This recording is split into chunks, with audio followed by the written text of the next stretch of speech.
Okay, so believe it or not, there are some situations where you might come across a wireless network that's just not encrypted. Maybe they've just gone through and hid the SSID and thought that that's a great plan. So you as a security expert needs to go through certain steps. And the first thing that we're going to do is we're going to go through and actually check to see if the SSID for the wireless network or the access points is visible or hidden. Now, depending on whether it is hidden or visible will determine the steps that you take.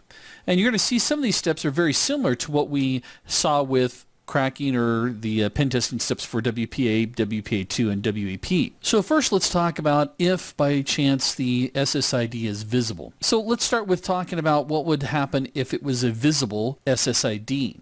We would just simply sniff for an IP address range and then check the status of MAC filtering.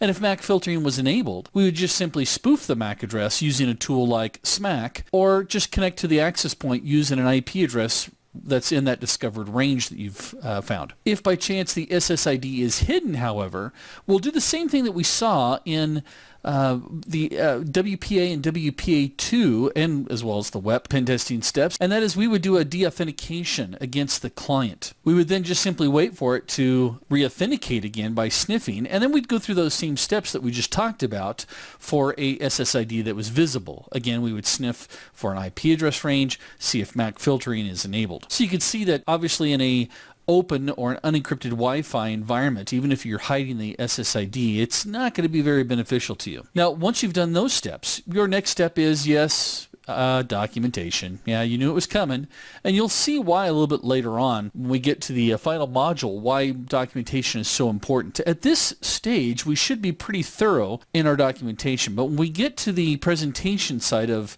the documentation, we're going to strip out the stuff that's really relevant to present to the client. But we'll talk about that in a later module.